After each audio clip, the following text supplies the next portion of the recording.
memantau projek-projek Aku Janji di Sarawak.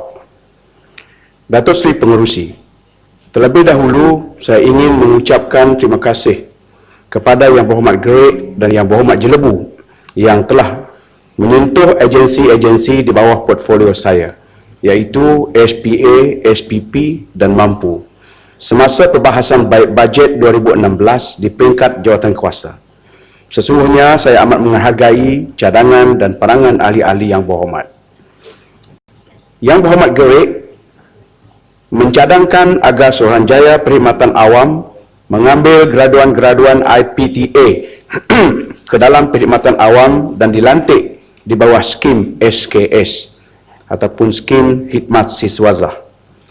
Untuk makluman ahli yang berhormat, SKS merupakan antara program yang diwujudkan oleh kerajaan ekoran kemelesetan ekonomi dunia pada akhir tahun 80-an bagi membantu siswazah menganggur. Kerajaan juga telah memperkenalkan sebelum itu SKS ini sebenarnya tak wujud lagi, sudah dimansuhkan.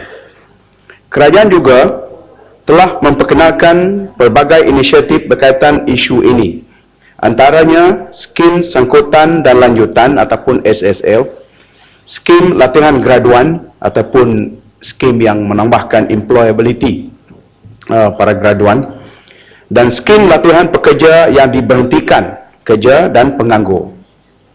Program-program ini terletak di bawah bidang kuasa agensi-agensi kerajaan yang lain dan bukannya di bawah SPA Malaysia.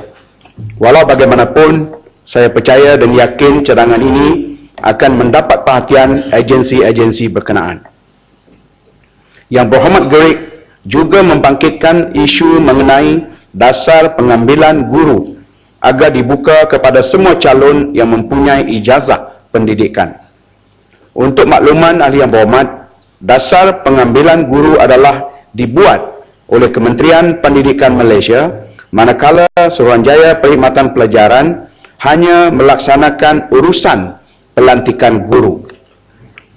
Pada masa kini, pemilihan calon-calon guru dibuat oleh KPM ataupun Kementerian Pendidikan Malaysia di kalangan pelajar-pelajar lepasan SPM. Bagi guru sekolah rendah, mereka akan dilatih di Institut Pendidikan Guru ataupun IPG, dan bagi guru sekolah menengah pula, mereka akan dilatih di Institut Pendidikan Tinggi Awam IPTA. SPP selaku pihak berkuasa melantik guru akan menjalankan proses temuduga selepas calon-calon berjaya menamatkan latihan dan memperolehi ijazah. Walau bagaimanapun, pengambilan guru adalah tertakluk kepada kekosongan jawatan yang dimaklumkan oleh Kementerian Pendidikan Malaysia. Saya ingin tambah di sini, ada beberapa kerumitan yang kita hadapi kalaulah nak buka kepada open market yang dicadangkan oleh ahli yang berhormat tadi. Satu daripadanya ialah objektif kerajaan dalam beberapa tahun yang akan datang untuk memilih top 30% saja lepasan SPM ni yang akan layak sebelum, bukan maknanya secara automatik dipilih untuk menyertai ataupun dilatih di IPG ataupun IPTA, tapi cuma layak kalau dia dalam top 30%. Dan satu lagi ialah isu nak menentukan pengambilan guru di Sarawak dan Sabah menepati 90% lokal nanti. Dan yang ketiga, disebabkan ada beberapa isu yang berkaitan dengan pengambilan ini, sekarang yang dilatih di IPG dan IPTA lebih kurang agak melebihi kekosongan yang wujud. Oleh beberapa sebab yang saya huraikan ini, maka agak susah kita membuka ruang kepada IPTS yang dilatih di IPTS ini supaya diambil menjadi guru di sekolah menengah kerajaan ataupun sekolah rendah kerajaan. Berkenaan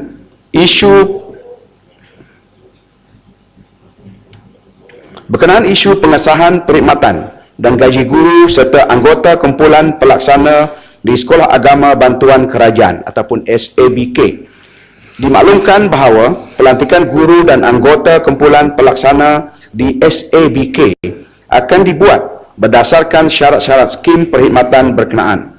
Sekiranya calon memenuhi syarat skim, SPP akan melaksanakan proses lantikan dan pengesahan. Manakala penetapan gaji pula akan dibuat berdasarkan jadual gaji skim perkhidmatan berkenaan dan juga mengambil kira pengalaman yang calon miliki. Maknanya memang ada peluang kalau dapat memenuhi syarat-syarat yang tertentu. Tapi secara polisi kita tak boleh. Kalau dia tak memenuhi syarat pun kita bagi dia gaji mengikut skim yang wujud dalam kerajaan ataupun diberi hak yang sama sebab dia ada skim sendiri. Yang Berhormat Jelbu pula telah membangkitkan isu kelewatan penyampaian perkhidmatan kerajaan. Untuk makluman ahli yang berhormat, dalam usaha memertabatkan sistem penyampaian perkhidmatan awam yang cekap dan berintegriti, kerajaan sentiasa berusaha meminimalkan birokrasi yang boleh menjejaskan prestasi dan imejnya. Selaras dengan usaha kerajaan untuk merakyatkan perkhidmatan awam juga, usaha mengurangkan kerenah birokrasi ini berfokus kepada aspek perkayasaan, proses dan prosedur kerja ataupun Business Process Reengineering ataupun BPR di semua peringkat agensi kerajaan.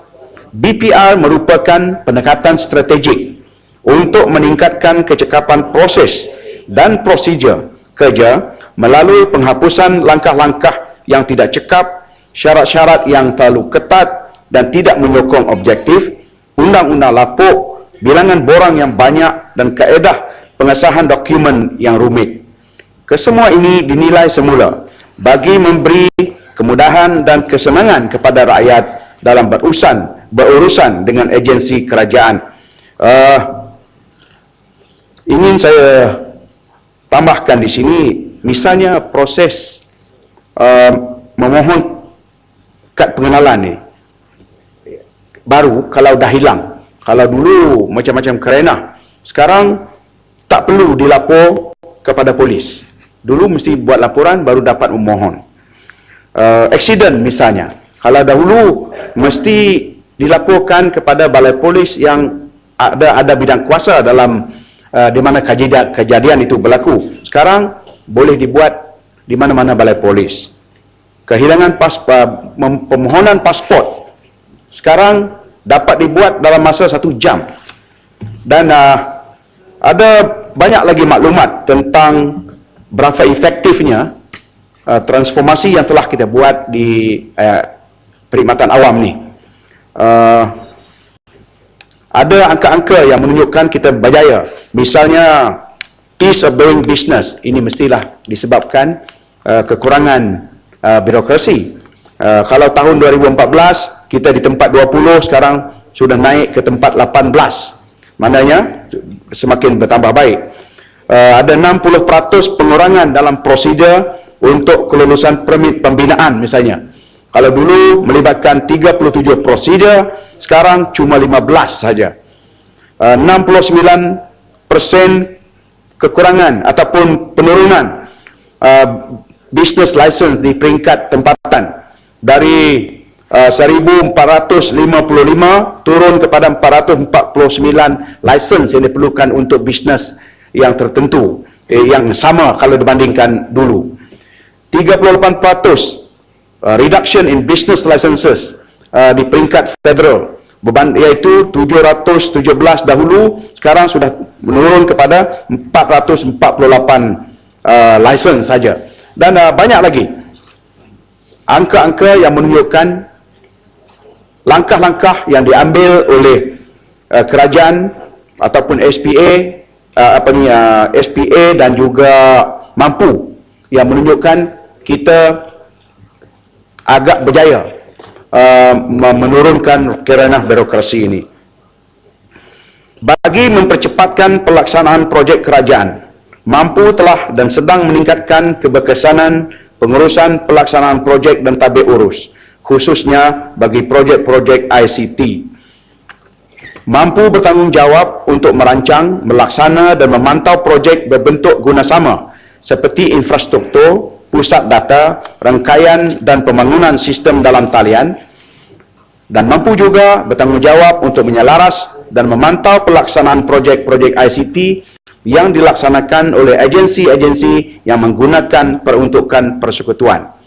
Dan perlu diambil perhatian juga, kadang-kadang kelewatan melaksanakan sesuatu projek itu adalah disebabkan bukan sesuatu agensi, tetapi ianya berkaitan dengan agensi-agensi yang lain. Kadang-kadang di antara projek yang dilaksanakan oleh federal, misalnya peruntukan yang diagihkan dan dibagi oleh federal, ia memerlukan kerjasama dari state, dan benda inilah yang kadang-kadang merumitkan ataupun melewatkan pelaksanaan. Ingin saya tegaskan di Dewan yang mulia ini bahawa kerajaan akan meneruskan komitmen untuk meningkatkan transformasi penyampaian perkhidmatan berpaksikan rakyat di bawah rancangan Malaysia ke-11 melalui pengurangan kerenah birokrasi dan peningkatan pengurusan projek. Sekian, terima kasih terutama sekali kerana tak ada pencerahan. Terima kasih, Yang Muhammad. Seterusnya giliran Yang Muhammad Menteri Kawasan Arau.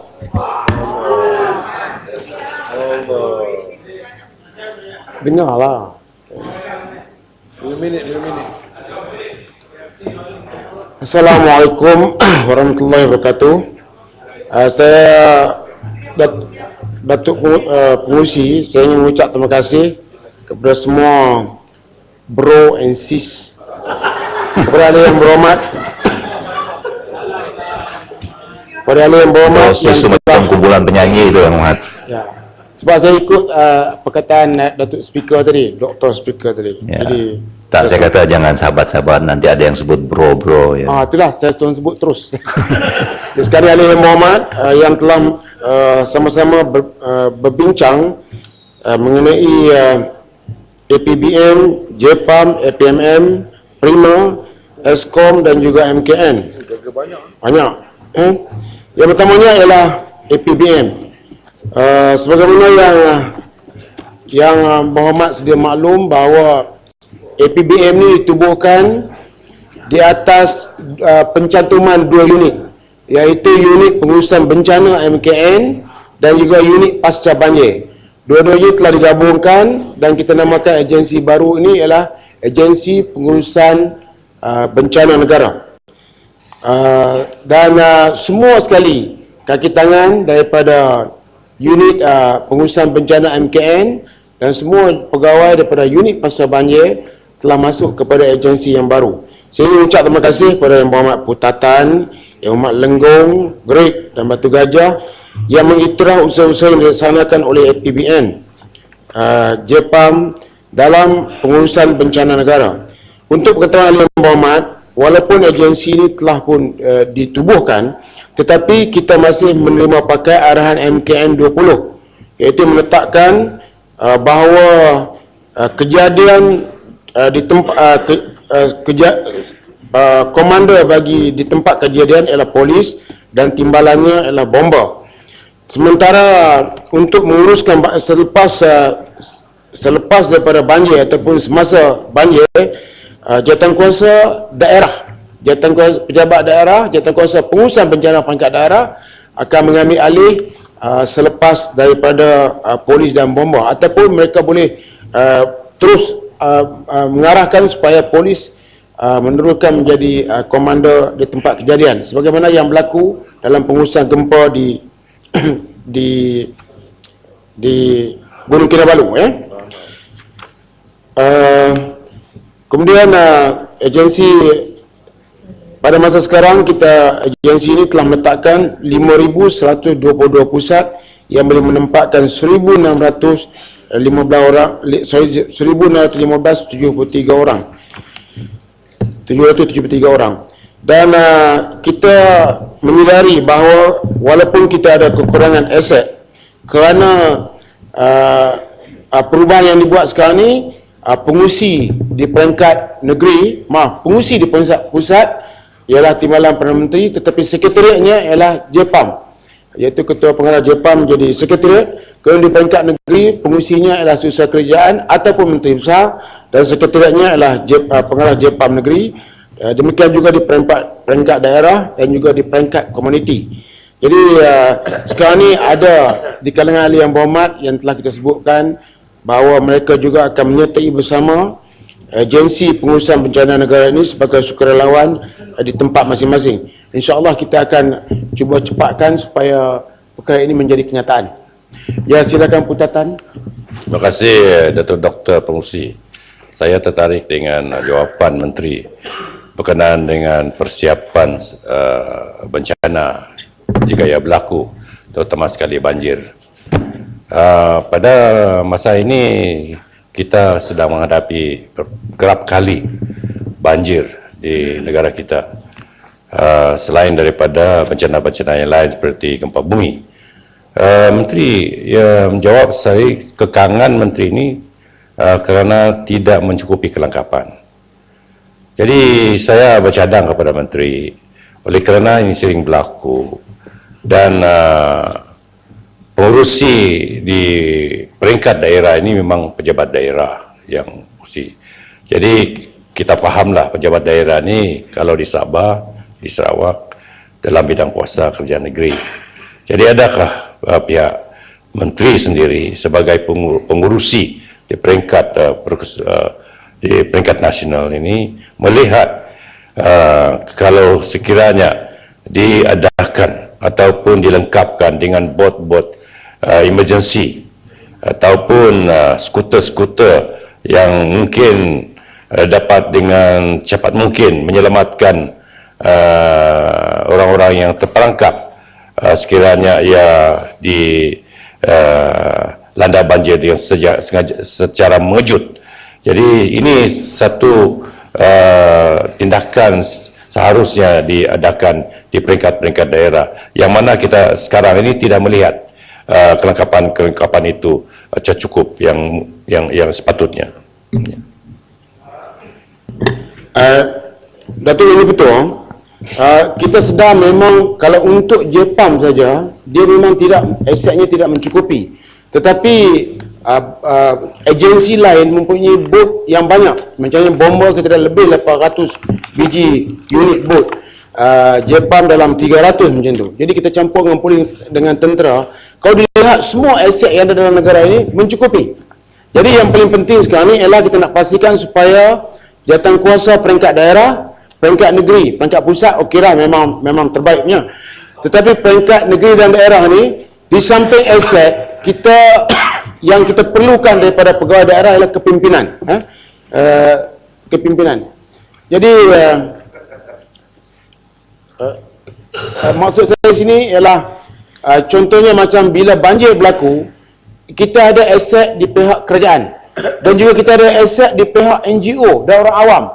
Jadi kepimpinan ini penting supaya pemimpin di peringkat daerah memastikan supaya aset kerajaan digunakan dengan sepenuhnya dan kita boleh deploy dengan izin daripada bahagian-bahagian lain. Dan masa yang sama, mereka dibenarkan untuk menyewa bot awam ataupun mana-mana sukarelawan yang ingin menyertai kita sertai bersama. Jadi kita lihat bahawa pendekatan mengatasi banjir sekarang ni ialah penyertaan bukan sahaja agensi kerajaan, sukarelawan dan juga rakyat jelata. Kita nak supaya sekurang-kurangnya kalau sekiranya mangsa banjir itu 100, kurang-kurangnya ada 200 sukarelawan. Macam baru-baru ni ada banjir berlaku di Kedah yang melibatkan 300 orang. Tetapi sukarelawan ada 1000. Contoh sebab dia berlaku di tempat-tempat tertentu. Demikian juga di tempat-tempat lain. Berhubung dengan aset sama ada kita akan membeli atau tidak, kita sedang membuat pembelian dengan hebatnya. Baru-baru ni saya pergi ke Beaufort, Yang Muhammad, saya terus menempah daripada semua pembekal-pembekal. Salah satu pada pembekal tu kita order 20 biji. Ini bot kecil yang boleh muat 6 orang dengan kelajuan 10 ke 15 kuasa kuda. Kemudian dalam masa yang sama kita juga sedang membuat pembelian kepada Jezat. Sekejap. Lepas tu Lenggong, lepas tu Cik Putih. Tunggu sekejap, Cik Putih. Kamu boleh duduk lah. Saya nampak pembelian ini buat satu mata. Dalam Yang Berhormat telah menyebutkan pembelian jet boat semua telah dikenal pasti dan pembelian sedang dibuat. Yang Berhormat sedia maklum bahawa membeli boat ni adalah bukan satu perkara yang mudah sebab dia memerlukan pembinaan. Tetapi fiberglass untuk 6 seater, 6 orang ni kita boleh buat dalam masa 7 ke 8 hari. Satu, kalau kedai tu dia ada 3 mol, dengan izin Datuk Speaker, kalau ada 3 mol, dia boleh buat 3 biji dalam masa 10 hari. Kalau ada 10 mol, dia boleh buat 10 biji dalam masa 10 hari. Berdasarkan kepada mol ni boleh buat di antara 8 ke 10 hari satu biji bot, ya. Mol tu ialah acuan, ya. Ya, Lenggong, silakan. Terima kasih Datuk Pengerusi. Terima kasih Orang Menteri. Memang kepimpinan itu penting. Saya setuju. Dan memindahkan tanggungjawab pada Jepang, saya pun setuju. Mereka bekerja kuat sekarang. Cuma, Yang Menteri, yang saya nak tekan ke sini adalah SOP, prosedur kerja. Kerana kita nak supaya bukan Jepang saja diberi tanggungjawab, tapi semua agensi jabatan. Kalau kita tengok dulu, bila kita nak tempatkan di kawasan penempatan sekolah, kadang-kadang kunci sekolah pun dibawa oleh pekerja yang bercuti waktu itu. Susah. Jadi, boleh tak SOP ni, cantiklah yang di atas tu, yang di bawah ni, kerana masa di bawah ni, SOP dan cara kerja yang terbaik, borangnya dan sebagainya, saya bagikan itu. Yang itu saya minta diberi penekanan. Sebab yang Ahmad sebut pasal kepimpinan tadi. Ya, very good. Soalan tu bagus. Datuk Speaker, saya nak bagi tahu bahawa arahan MKN itu dengan terang menyebutkan apa yang diharuskan sebelum banjir, masa banjir dan selepas banjir. Tetapi yang paling penting sekarang ni kepimpinan di daerah itu supaya dia buat persediaan. Persediaan ini termasuklah membuat simulasi latihan. Bila kita buat simulasi latihan ini, kita boleh menentukan siapa yang bertanggungjawab kepada apa. Ini terpulang kepada kepimpinan daerah dan juga negeri. Di antara bahagian yang telah membuat perkara ini masa banjir yang lepas ialah Kemaman. Dia pun menteri komunikasi macam tu. Jadi dia buat simulasi. Selepas simulasi tiba-tiba banjir datang. Mereka dah kenal pasti. Dalam masa yang sama DO yang berkenaan dia pandai. Dia pergi jumpa wakil rakyat, jumpa sana sini, dia dapat 40 biji bot kecil, ya. Kemudian bila berlaku yang banjir, mereka sudah buat simulasi sebelum tu, mereka telah kenal pasti tempat dan mereka telah menggerakkan semua 30 ribu lebih kepada tempat banjir dalam masa 1 hari. Jadi itu SOP-nya, Muhammad. Tetapi kita kena buat simulasi dan kepimpinan di daerah setelah kita arahkan supaya berbuat demikian serta-merta. Sepatutnya hari Khamis ni kita nak buat pertunjukan yang nak buat pameran yang melibatkan semua wakil-wakil rakyat. Wakil-wakil rakyat yang terutama yang terkena banjir dan di antara mereka yang mungkin akan dilantik menjadi Jepam kehormat nanti, mereka naklah hadir di bangunan tubuhan Padang tu. Tetapi oleh kerana minggu ni ada kesesakan lalu lintas, ada persidangan ASEAN, maka kita tangguhkan minggu depan. Ahli parlimen semua dikena tidak, belum banjir lagi, insyaAllah. Don't worry, you diam lah masih 9 kali banjir dulu ni, 9 kali dah. ni, jangan bimbang. 9 kali dah. APBN sentiasa bersiap siaga.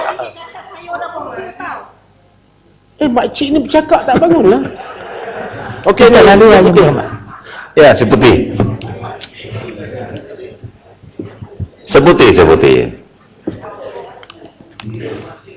Terima kasih Yang Berhormat Menteri. Apa tu? Banyak garam, Ustaz. Terima kasih syukran jazira. Saya sokong jazilan. Saya sokong, saya tengok hujan tiap-tiap hari, dan sudah banjir berlaku semalam di Johor Bahru, Shah Alam dan beberapa tempat. Dan saya memang bimbang lah apa akan berlaku pada akhir bulan tahun ni. Saya lihat peruntukan bagi Majlis Keselamatan Negara pada tahun ni adalah 599 juta. 973,800, tapi untuk tahun depan telah pun dikurangkan kepada 33 juta. Jadi tadi Yang Berhormat kata, wah beli kapal ni, beli kapal tu, mana datang duit ini? Yang pemotongan yang begitu drastik sekali, dari 599 million to 73 million. So saya tak tahu Muhammad Arau macam mana mengatasi masalah kesuntukan wang ini. Macam kita lihat banjir besar di Kelantan pada tahun lepas, bila Pekan pergi sana kata, kerajaan akan bagi 800 juta ringgit untuk membantu pembinaan rumah semula. Kita lihatlah sampai sekarang hanya 133 rumah dibuat balik oleh kerajaan persekutuan saja. Jadi saya bimbanglah dengan, saya nak tolong Arau. Saya bimbanglah peruntukan yang dipotong begitu drastik ni mungkin menjejaskan kerja keselamatan yang Muhammad Arau. Adakah yang Muhammad setuju? Ya. Yang Muhammad menyebut keselamatan yang Muhammad Arau. Yang saya jawab, ana uhibbuki. Ya, amazing. Tolong terjemah Ustaz, baik pun tahu apa makna apa tu kat dekat dia. Tapi jangan cerita tajuk-tajuk lain sikit, jangan cerita yang benar, nanti pening kepala saya ya. Okey. Agensi Pengurusan Bencana Negara yang MKN yang Muhammad, saya akan sebut sekejap lagi ya. Kita ada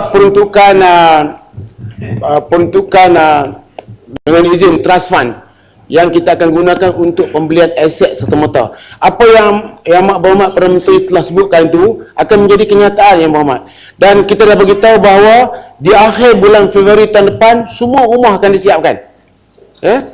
So kita menggunakan sistem IBS. Saya dah jawab di parlimen ni, masa saya jawab yang Berhormat tidak dalam parlimen ya. Saya dah jawab berhubung dengan pembinaan rumah-rumah pasca banjir ya. Untuk banjir ni kita tahu walaupun kekurangan aset di pangkat satu agensi, tapi koordinasi penting.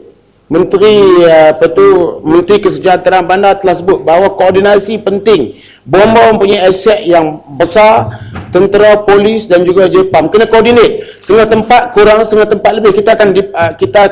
Kita telah kena pasti tempat yang dijangka berlaku banjir dan sebagainya. Jadi yang berhormat, banjir kilat ni yang tidak melibatkan perpindahan akan diuruskan oleh jawatankuasa di pangkat tempatan ataupun JPAM dan juga bomba di pangkat tempatan. Tetapi yang melibatkan yang berskala besar, ini APBN akan masuklah. Yang lain APBN masuk melalui agensinya. So tentang pembelian aset yang berhormat, insya-Allah ianya akan diuruskan dengan sebaik mungkin, termasuk juga pesawat udara untuk semua cuaca. Itu juga helikopter yang telah disebutkan, itu mungkin akan dibeli ataupun disewa kemudian. Tetapi yang paling penting di sini, APBN sama ada bersiap siaga ataupun tidak, yang berhormat bimbang. Tapi saya sendiri sebagai menteri, saya bersiap siaga. Saya tahu bahawa kenyataan saya itu boleh memakan diri. Kalau tiba-tiba saya tak bersiap siaga, saya reda, tak ada masalah. Saya memang bersiap siaga. Saya sanggup berada di mana-mana, di udara, di darat, di bukit, di laut dan di mana-mana. No problem. Bila saya cakap, saya hadir. Macam kalau kerai tak apalah, dia dapat WhatsApp selalu. Tapi saya hadir. Saya hadir di Kuala Kerai dan saya tengok sendiri. Saya hadir. Menteri. Maaflah, jangan marah. Menteri. Ya bukan, saya hadir sendiri. Yang berhormat, dengan itu saya dan benda yang mencabar ini adalah sebahagian daripada kehidupan. Di samping kerja dan tanggungjawab, ia merupakan hobi yang luar biasa yang ada pada diri ini. So no problem ya. Kita bersiap siaga yang berhormat. Walaupun kita ada kurang, kita akan deploy dengan izin daripada tempat-tempat lain. Okay? Nak bagi siapa yang Muhammad? Kita bagi Kuala Kerai sikit 2 minit, 2 minit. Terima kasih. Okey. Terima kasih. Okey, sebelum saya lupa, sebab ni adinda saya ni, kita jangan lupa sebut tentang peranan kebajikan. Setelah kita pindahkan orang ke pusat perpindahan, Jabatan Kebajikan Masyarakat akan mengambil alih. Mereka akan menguruskan makanan, tempat tinggal, lepas tu seterusnya balik ke rumah masing-masing. Ini kita lihat pelbagai agensi yang ada itu melibatkan diri. Setengahnya direct bawah saya, bawah APBN. Setengahnya ialah agensi yang masuk di bawah jawatankuasa bersama. Ini pasal kebajikan. Macam kebajikan, jawatankuasa bersama, bomba, polis, tentera. Tetapi yang direct bawah APBN ialah JPAM. So kita ada, kalau ditanya Batu Gajah tanya, adakah dengan ini MKN telah ditutup? Tak, MKN masih dibuka. Ya? Tapi unit tersebut telah dipindahkan 100% ke APBN. Dan oleh kerana saya juga menjaga MKN dan juga APBN, saya ingat tidak ada masalah. Bagi tempat yang kita lihat, memang ada masalah sikit sebab pejawatan JPAM itu agak rendah dibanding dengan MKN. Kadang-kadang nak command susah sikit. Tapi tidak ada masalah. MKN akan bantu sehingga keadaan pulih seperti sedia kala. Dan kita sedang berbincang dengan JPA bagaimana untuk kita bolehkan untuk membolehkan supaya JPAM ni memainkan peranan yang penting. Farid Sulong silakan. Bangun. Pada saya tahu lah. Lengo. Bangun. Kuala Kerai. Dia Tahu cakap. Ni yang cakap ni bagilah. Kuala Kerai. Farid Sulong bangun. Kuala Kerai. Hai. Arau lupa. Berapa kali kami berdiri? Dia pun tak tahu nak cakap apa ni. Kenapa menteri jemput orang yang tak bangun? Yang kami Itulah betul tu. Tak apalah, saya dah bangun dah. Tak apalah, saya dah bangun. Adik saya dia malu yang Muhammad. Jadi saya kena panggil. Dia duduk cakap kat bawah kurang manis. Jadi saya jemput. Tak apalah, saya dah bangun dah. Terima kasih. Terima kasih Yang Berhormat Menteri. Okey, saya setuju dengan apa yang Berhormat Menteri tadi nyatakan bahawa komitmen Yang Berhormat selaku Menteri itu yang betul. Sebab saya sendiri pun pernah ada pengalaman di mana terjadi masa tu banjir di Maran, dan kita sendiri menjadi saksi bagaimana kita telah pergi ke kawasan orang asli yang mana tiada bantuan, tetapi Yang Berhormat sendiri begitu prihatin. Dan Yang Berhormat juga tadi ada menyatakan mengenai selepas saja ada ni kebajikannya akan diserahkan kepada JKM.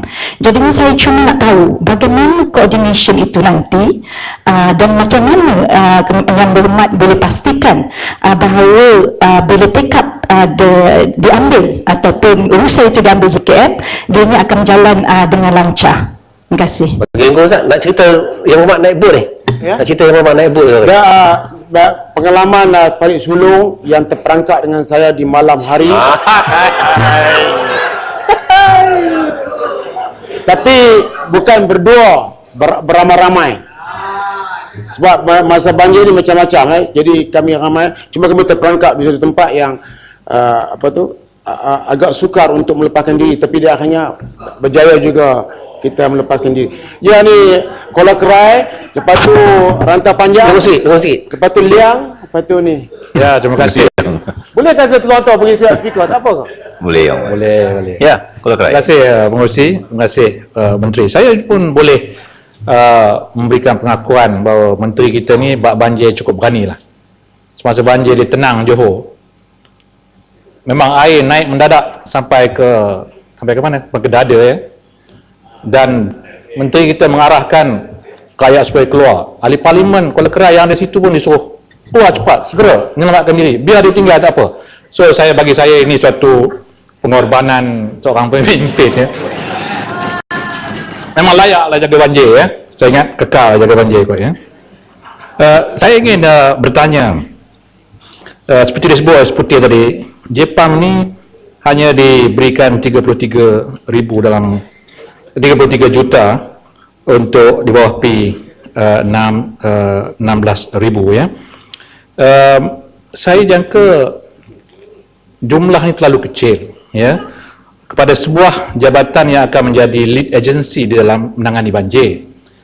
Menteri mengaku bahawa JPAM hanya ada aset 300 bot kata tadi ya, berbanding dengan bomba ada 800 tambah lagi ya. Jadi saya khawatir ya, sebagai lead agency yang tidak mempunyai satu aset yang mencukupi, dia ada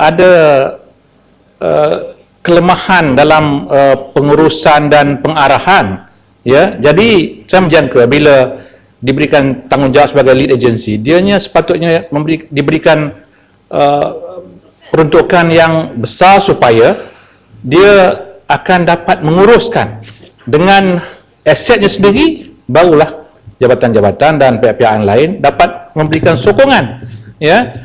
Kerana banjir ni Tok Pengerusi, dia berlaku serentak. Kita bukan boleh movekan aset daripada satu tempat ke tempat, kerana Terengganu, Kelantan, Perak dan Kedah mungkin akan banjir serentak. Jadi paksa mempunyai aset-aset itu di lokasi yang berkenaan. Jadi harus diperkasakan JPAM ini ya, dengan kelengkapan yang menasabah, baru ada respect orang kepada jabatan yang menjadi lead agency ini. Ya. Macam mana pandangan Menteri? Saya terima kasih Datuk Speaker sebab apa semua Yang Berhormat prihatin, dan rakyat Malaysia tolong perhati tengok bahawa Yang Berhormat Malaysia ni prihatin dan minta peruntukan ditambah. InsyaAllah buat masa sekarang ni saya menggunakan peruntukan daripada MKN berhubung dengan bencana ni. Sekarang ni kita akan cuba sedaya upaya untuk membelanjakan peruntukan tersebut untuk membeli aset serta-merta. Jadi Yang Berhormat Perdana Menteri telah, di antaranya arahan Yang Berhormat Perdana Menteri ialah dia bertanya kepada saya, adakah enjin 70 kursa kuda itu dibeli untuk sungai di Kelantan, dia sebut tu, dan juga di Pahang. Saya kata sudah hampir sebab apa, semua pembelian ni ada sikit prosedur yang harus kita lalui, sudah hampir akan menjadi kenyataan. Jadi Yang Berhormat, saya dengan izin Allah confident, dengan kebenaran yang betul, dengan izin yang betul, confident bahawa kita boleh deploy aset daripada tempat-tempat lain. Yang keduanya, sekarang ni monsun Timur Laut sedang bertiup dan El Nino sedang berlaku dengan hebat di Lautan Pasifik. Panasnya luar biasa, ekstrim. Jadi kita kena ambil semua benda-benda ni. Saya membuat perkiraan tersebut, maka kita mampu untuk menghadapi perkara ini sementara kita mempersiapkan dengan aset-aset yang baru, aset yang baru. Yang Berhormat, berhubung dengan berhubung apa yang telah disebutkan oleh Yang Berhormat tadi di Tenang, air di Tenang masa tu, kita hari tu hari pilihan kecil, hari mengundi, memang saya suruh semua orang keluar. Saya bimbang nanti benda itu mendatang bahaya. Air sudah sampai ke bahu sebenarnya. Jadi saya suruh kola kerai supaya bergerak keluar, sebab saya masih boleh berenang dengan baik. Jadi dia keluar, alhamdulillah. Tapi bila dia keluar, saya tidak minta pun pengundi-pengundi mari, sebab itu hari mengundi. Saya tak kata mengundi semua main mengundi, tidak. Semua orang dah tak boleh mengundi, banyak kad pengenalan yang telah hilang dan sebagainya. Saya dengan ikhlas mengarahkan orang supaya berpindah. Lepas orang berpindah, bila saya nak balik, saya tak dapat balik. Betul-betul itu sebab tidak ada boat lagi. Jadi saya sempat bermalam dengan orang Tenang. Tak sempat kempen sebab pilihan raya dah habis, dah tutup. Jadi Yang Berhormat janganlah bersyak sangka dengan saya. Saya ikhlas bila Yang Berhormat keluar tu sebab saya bimbang. Saya tengok takut Yang Berhormat nanti menjadi mangsa sebab air dalam keadaan yang cukup teruk. Saya tak ada pernah tengok banjir yang air datang dalam masa 2 jam, tiba-tiba kita sudah tenggelam.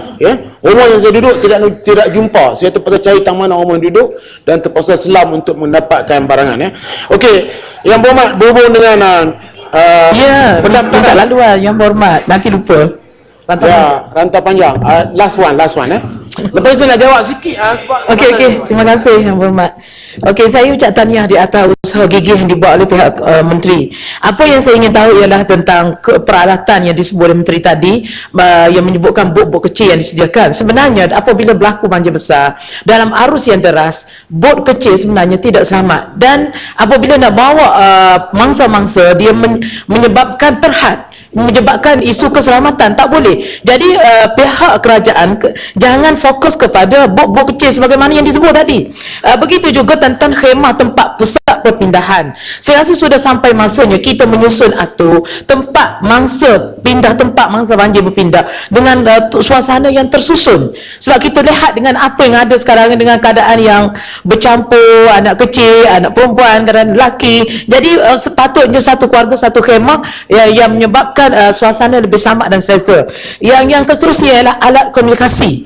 Ini adalah satu sangat penting. Apabila berlakunya banjir besar, perhubungan telefon putus, radio amatur khususnya adalah satu perhubungan yang sangat penting. Dan saya lihat perkara ini masih lemah. Contoh dalam banjir dalam kawasan saya sendiri, saya pergi ketika itu bila gerakan buang hanya ada satu alat.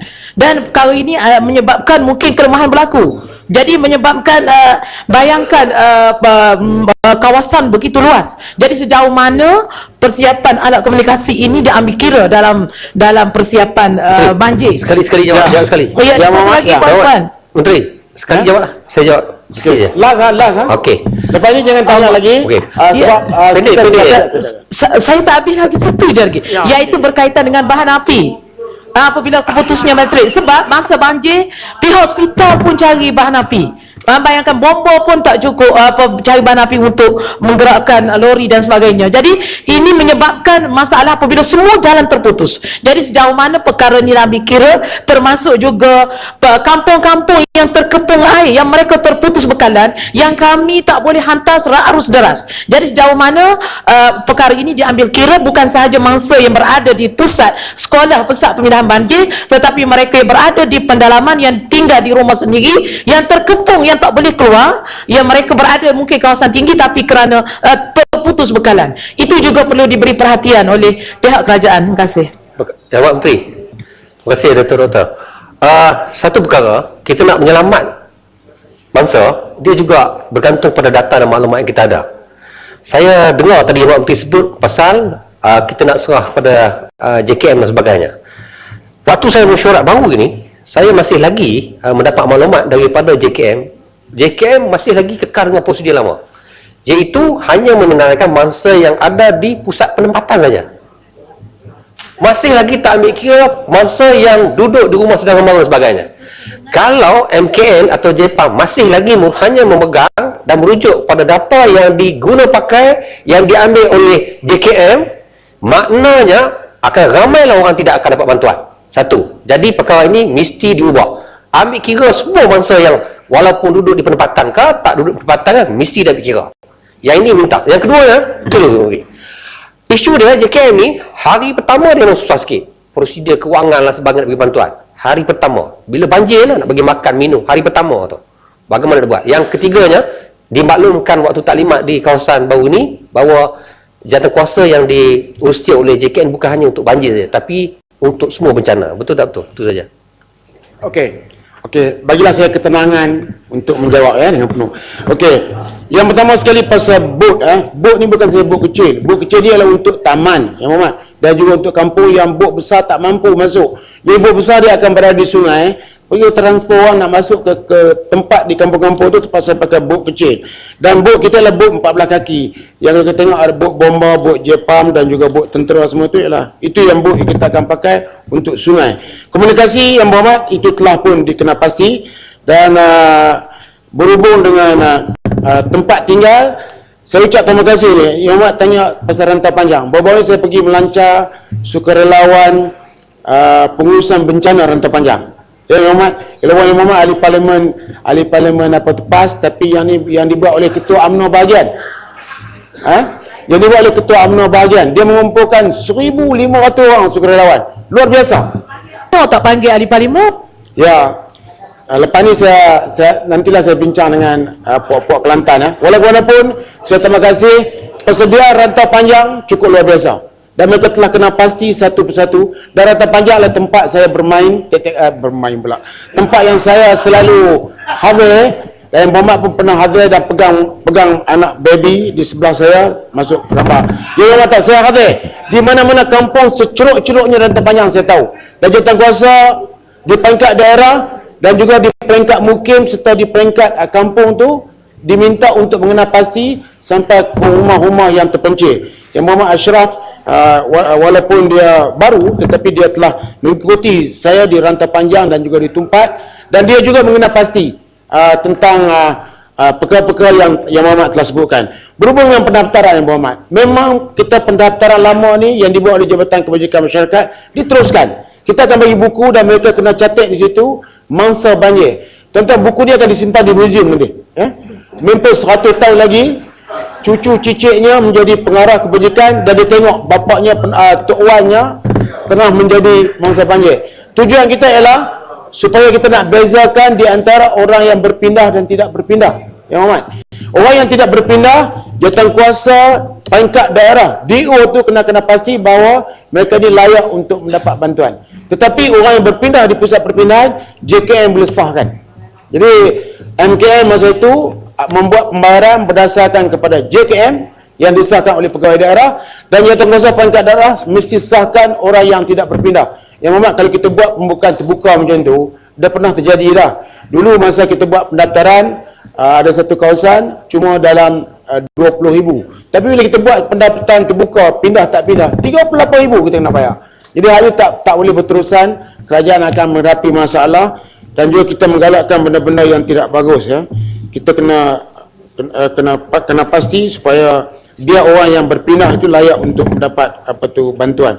Yang keduanya, apa yang dibuat oleh JKM itu memang diteruskan, dan seperti yang prosedur yang telah saya sebutkan itu juga akan diteruskan.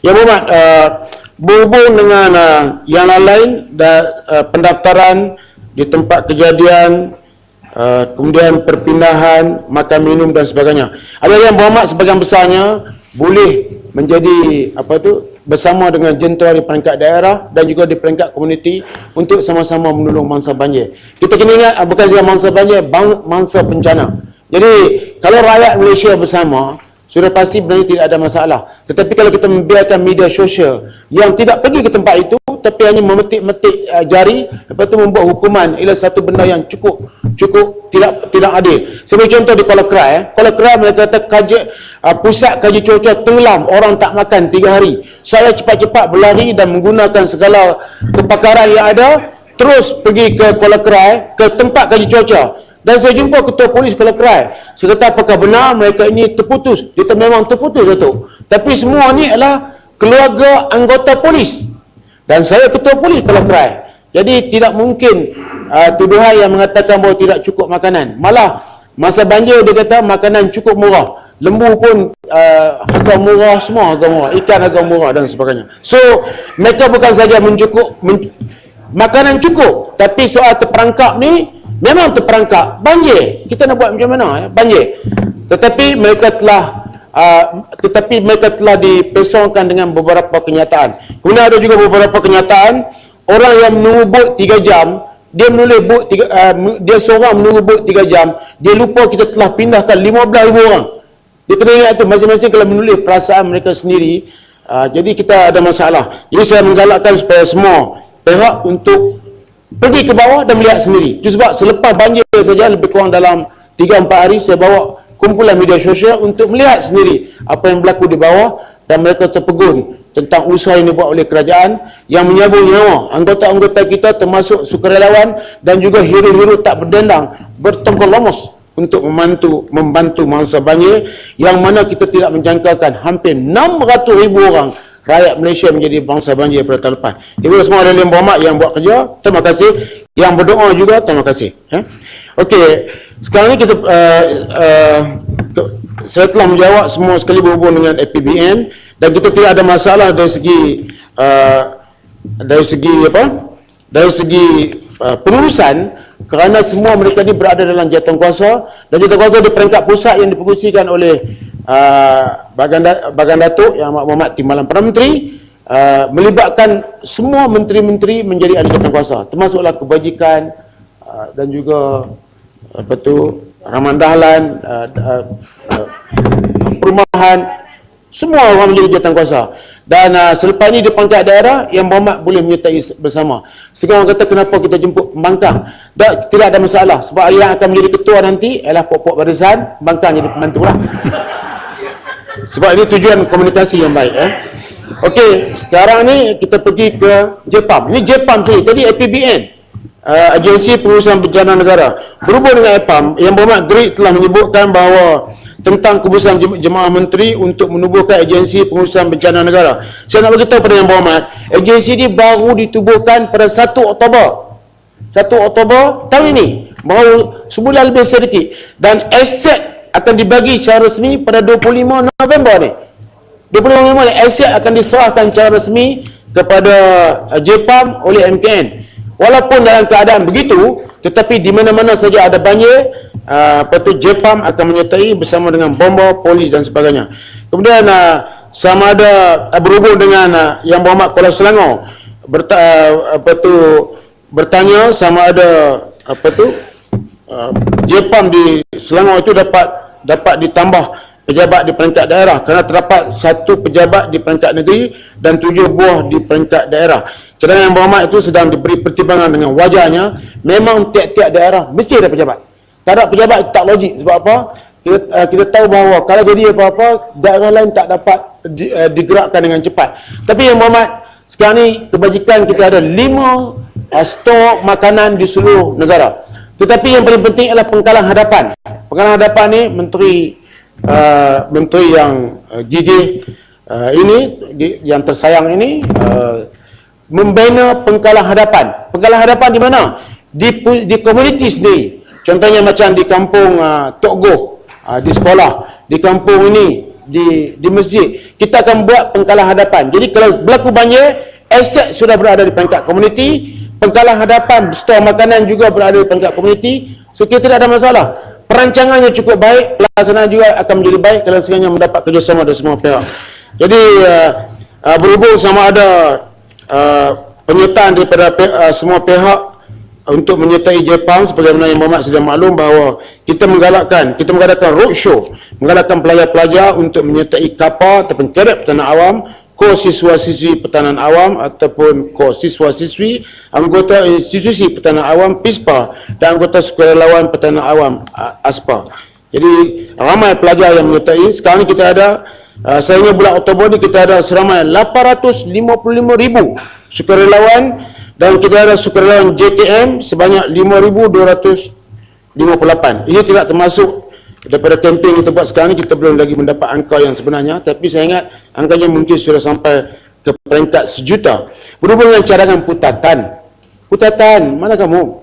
Tak payahlah, kita ada. Tak ada. Dia jawab, ni putatan dan juga orang lain concern pasal insurans yang Muhammad Putrajaya. Apa lagi? Insurans, ya. Ni Jepang tidak ada insurans. Dan sekarang ni rela ada insurans, ya. Jadi dengan itu kerajaan sedang mempertimbangkan dengan wajarnya supaya insurans berkelompok, iaitu lebih kurang RM15 setahun ini dapat dipanjangkan kepada Jepang. Dan Yang Amat Berhormat Timbalan Perdana Menteri juga telah mengarahkan saya untuk memikirkan, ini benda baru tapi saya kena umum sekarang, memikirkan bagaimana mangsa banjir itu. Mangsa banjir. Sekarang ni orang komplain macam-macam, mangsa banjir hanya dapat 500 dan sebagainya. Bagaimana mereka juga dapat menyertai insurans berkelompok. Sekarang ni kita sedang memikir bagaimana dapat dilaksanakan perkara ini. Sebab ada satu kes di mana seorang kawan saya, orang kampung, tapi dia bayar premium agak tinggi dalam RM215 dan dia dapat pampasan sebanyak RM9,000 sebagai contoh. Jadi kita nak tengok bagaimana mangsa banjir juga dapat menyertai dia insurans. Kacau betul lah kalau jiran macam ni.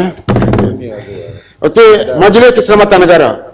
Yang Berhormat Kuala Selangor juga telah menimbulkan tentang MKN, iaitu tentang usaha untuk menangani persepsi keganasan haruslah melibatkan semua pihak termasuk ahli politik, NGO, swasta, pelajar dan warga negara di dalam dan luar negara. Memang kerajaan pada majlis ini telah dan sedang menangani ancaman melalui pendekatan keselamatan berlapis seperti berikut: meningkatkan perkongsian maklumat, perisikan dan kerjasama antarabangsa dengan agensi dalam dan luar negara, pengukuhan undang-undang penguasaan termasuk pengenalan akta keselamatan baru seperti POTA dan SMATA, selain meningkatkan kawalan keselamatan sepadan termasuk di pintu masuk yang sah, mengadakan engagement dengan semua pihak dalam memberikan kesedaran dan peranan yang boleh diambil oleh mereka, meningkatkan keselamatan di tempat-tempat dan kawasan kepentingan strategik negara termasuk tempat-tempat awam, meningkatkan tahap kesiapsiagaan agensi keselamatan dalam menangani insiden atau krisis termasuk mengadakan tabletop, seminar dan juga latihan. Kerajaan juga sedang mempertimbangkan cadangan penubuhan regional digital counter messaging communication center to combat DIS efforts daripada kerajaan mereka syarikat dalam usaha menangani ancaman persepsi keganasan khususnya oleh kumpulan militan IS yang sering menggunakan media sosial sebagai medium utama untuk merekrut dan seluruhnya melibatkan dalam aktiviti keganasan. MKN telah dipertanggungjawabkan bagi meneliti aspek operasi pusat tindak balas. Yang Amat KAPA memohon penjelasan peningkatan pembelian aset oleh MKN. Saya telah menjawab untuk ahli yang berhormat lain. Benda yang sama saya jawab kepada yang berhormat. Dan saya juga nak maklumkan bahawa pemulihan aset MKN adalah disebabkan keperluan mendesak penggantian harta modal sedia ada serta keperluan operasi yang semakin meningkat khususnya di MKN negeri Sabah seperti berikut: pemulihan perolehan peralatan ICT seperti komputer riba untuk guna MKN ibu pejabat negeri, perolehan kenderaan seperti lori dan van untuk menyokong operasi di pusat-pusat tahanan. Ini adalah berhubung dengan pusat tahanan, ya. Kemudian Yang Berhormat Kudat, Yang Berhormat dalam proses mengukuhkan peranan dan fungsi MKN sebagai agensi barisan hadapan yang lebih efisien dan berkesan dalam menyeras dasar dan strategi keselamatan negara serta dengan keputusan kerajaan pada 29 Julai 2015 dan juga pengumuman Yang Amat Berhormat Perdana Menteri pada 19 Oktober 2015 adalah menjadi hasrat dan harapan kerajaan agar langkah-langkah transformasi MKN dapat dilaksanakan dengan sokongan padu yang tidak berbelah bagi oleh semua pihak bagi memastikan keselamatan negara sentiasa diperlihara. Langkah-langkah transformasi MKN akan saya bagi secara bertulis kepada Yang Berhormat Kudat sebab agak panjang untuk saya baca. Kemudian Yang Berhormat daripada Kudat juga saya ingin maklumkan untuk tahun 2015 peruntukan mengurus bagi menampung operasi PTS Sabah dan Labuan dah sebanyak RM30,457,600. Kerjasama dengan kerajaan Filipin bagi menguruskan parti Filipin telah wujud sejak sekian lama, antara lain melalui bantuan mempercepatkan pengeluaran dokumen perjalanan untuk tujuan pengusiran parti. Terima kasih. Sekarang ni kita pergi kepada APMM. Ada lagi? Ya? Saya berjanji bahawa kalau Putrajaya jawab, saya akan duduk di sebelahnya untuk memastikan supaya dia menjadi baik-baik. Ya? Yang Berhormat Kepala Selangor, dimaklumkan bahawa pada masa ini APMN sedang meningkatkan upaya aset-aset secara berperingkat. Pada tahun 2015, 6 buah kapal ronda akan dibina oleh sebuah syarikat yang telah dilantik. Kenanan kapal ronda ini akan siap secara berperingkat dan kapal yang pertama akan siap pada 2016 dan sebenarnya akan siap pada akhir tahun 2018. Ini kapal Yang Berhormat. Dalam MK11, APM bicara membina 2 buah kapal peronda offshore petrol vessel OPV yang punya keupayaan berada di laut selama 1 minggu. Mengenai National Blue Ocean Strategy, sukacita dimaklumkan bahawa APMN telah pun mengadakan pendekatan NBOS dengan agensi-agensi seperti Jabatan Laut, Custom, PDRM, Perikanan, LKIM dan juga LKM. Pendekatan NBOS yang telah dilaksanakan dengan jabatan-jabatan ini melalui perkongsian aset seperti jetty, quarters dan juga bangunan pejabat.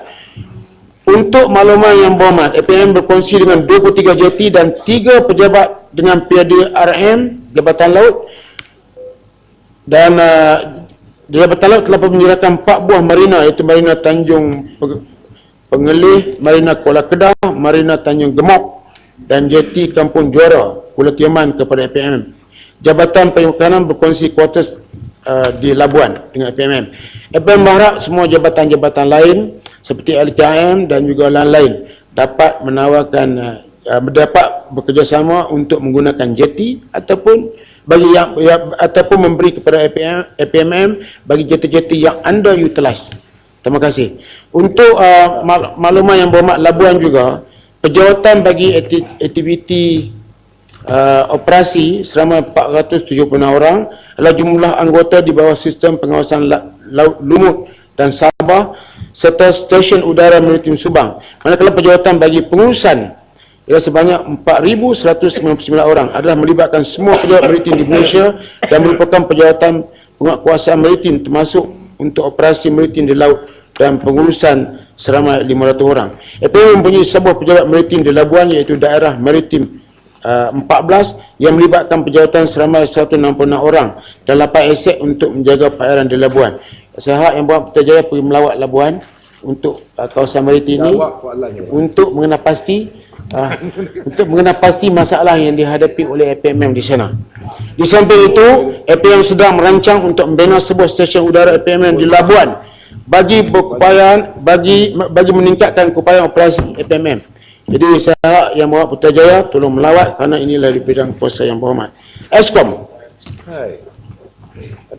Yang Berhormat silam. Ya. Saya ada minta maaf Datuk Seri Pengerusi, saya ada bangkitkan mengenai staffing APMM seperti yang dilaporkan dalam kertas bajet ini yang disebut 4,199 dalam urusan pengurusan APMM hanya 476 untuk tugas operasi. Apa maksud pembahagian begini? Kerana setahu saya APMM ini lebih kepada operasi, ya. Jadi kenapa hanya 10% daripada staf terlibat dengan operasi? Terima kasih.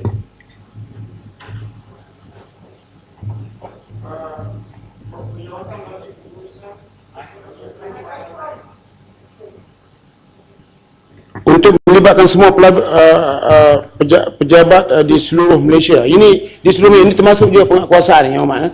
Jadi pemberian penjawatan yang ada mencukupi, walaupun kita ada kekangan sedikit tetapi sebenarnya mencukupi. Tidak ada masalah. APMM sentiasa di barisan hadapan untuk menguat kuasa di laut.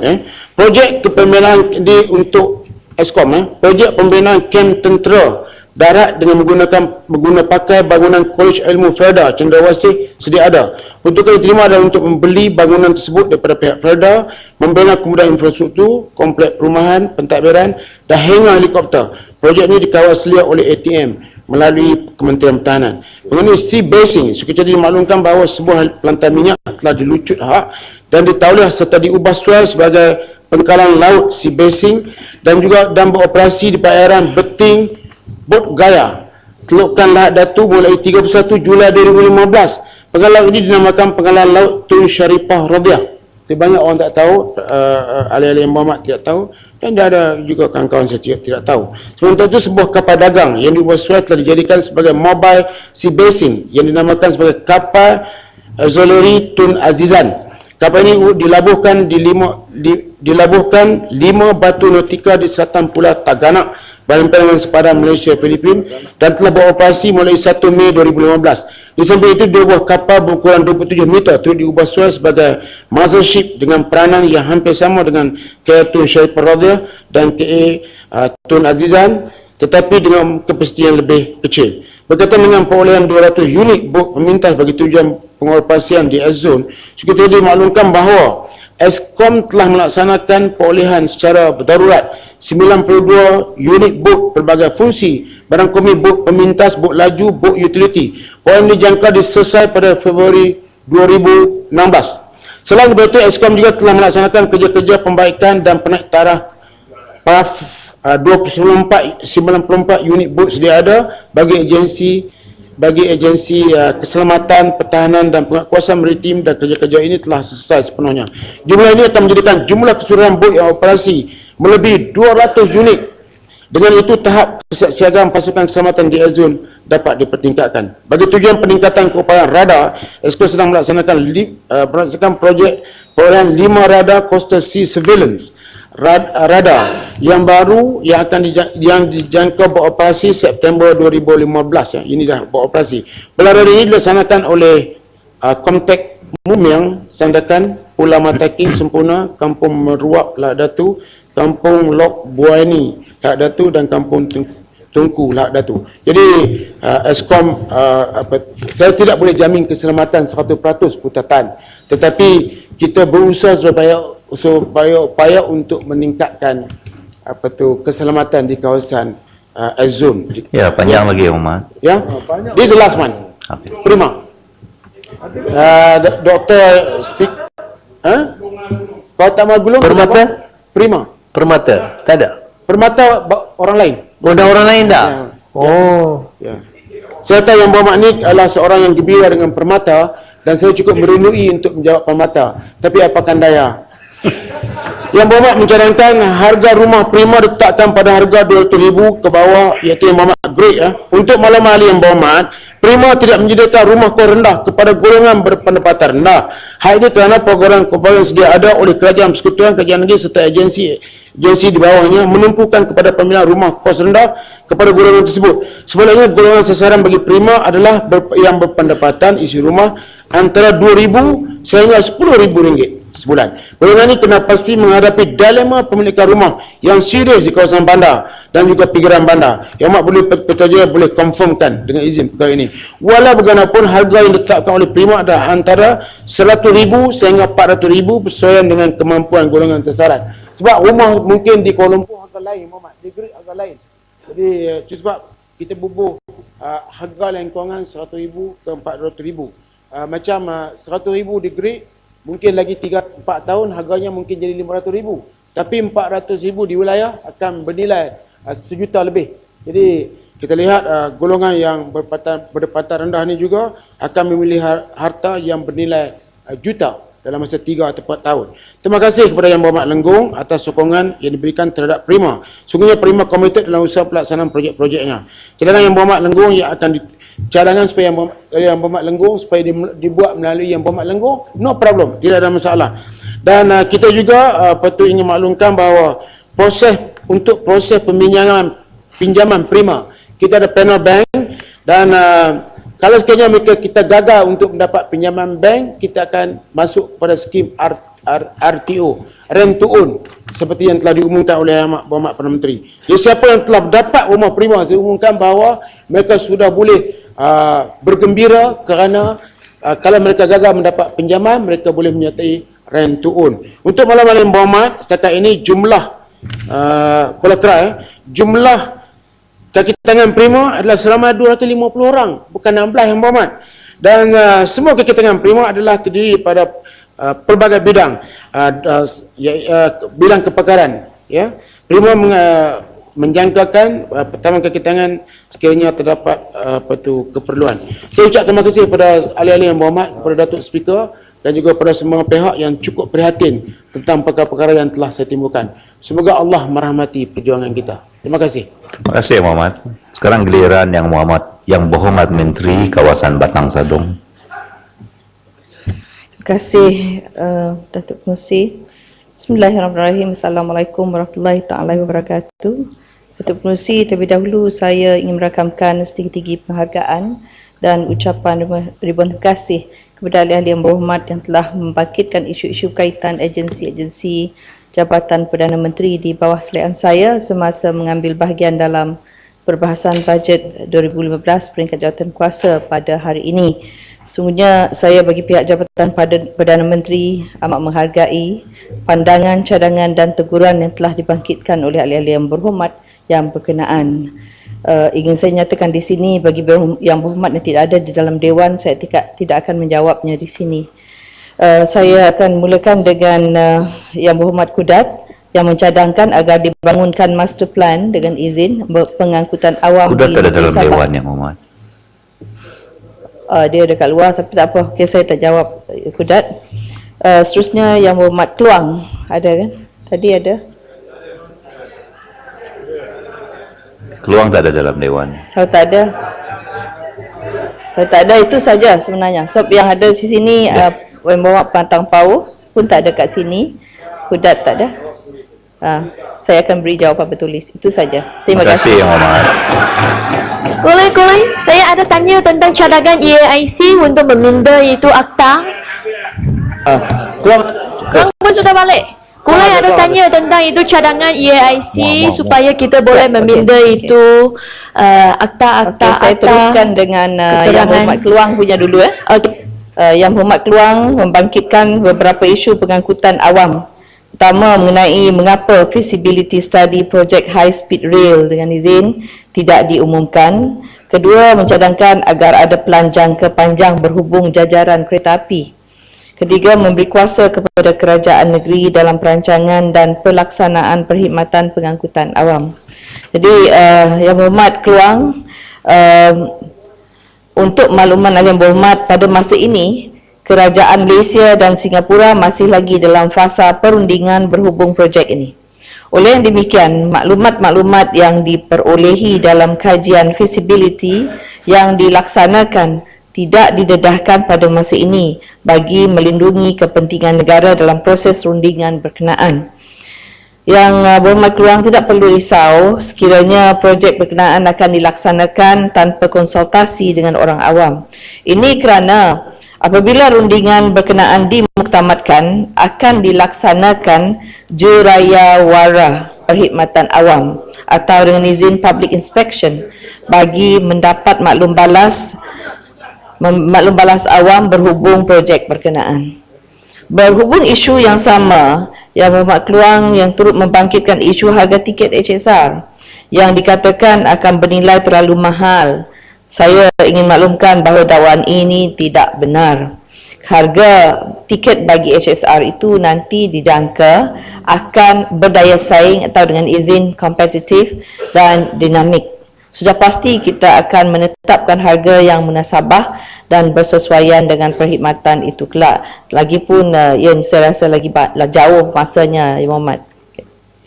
Terima kasih Yang Berhormat Menteri. Boleh tanya apa jadual yang kerajaan sediakan, adakah bila akan dilaksanakan, dan dari segi jadual rundingan dengan Singapura dan juga dari segi pengumuman feasibility studies, minta berikan jadual.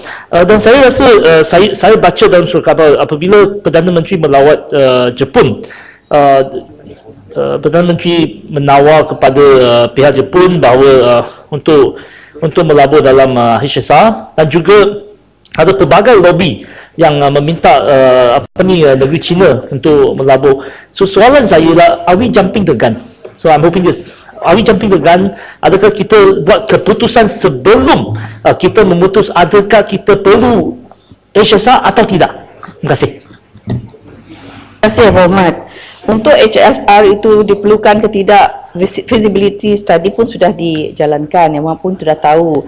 Cuma kita tidak dapat umumkan sebab ianya belum lagi di-conclude dengan izin dia punya perjanjian tu. Jadi sama ada di Jepun ataupun di negeri China yang amat berhormat, Perdana Menteri telah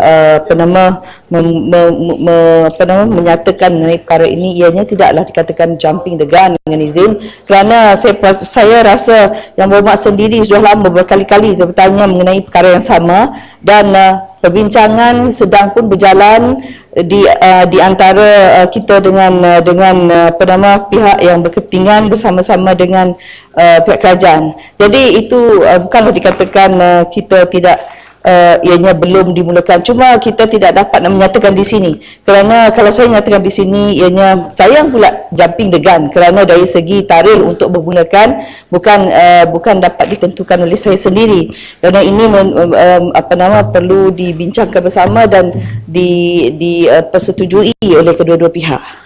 Yang Berhormat, dari segi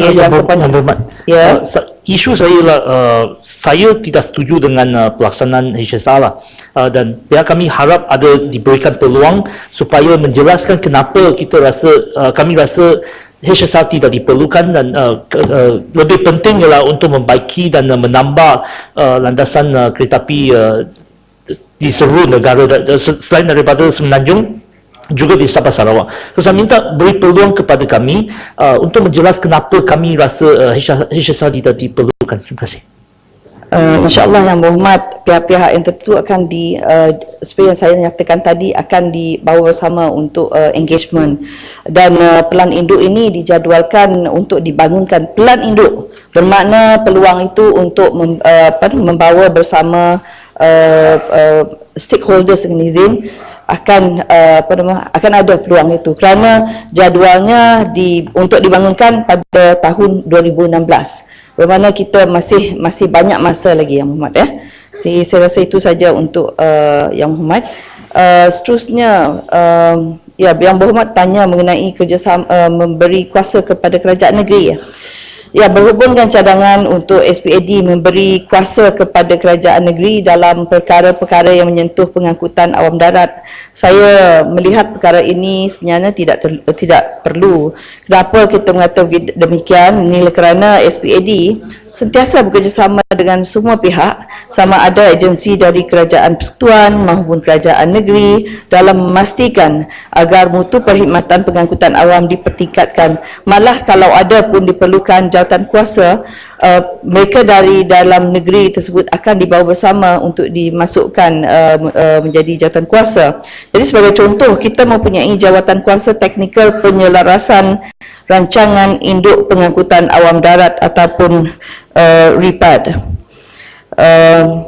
di setiap negeri bagi meneliti keperluan, menyedia dan melaksanakan perancangan di daerah-daerah yang dikenal pasti di negeri masing-masing.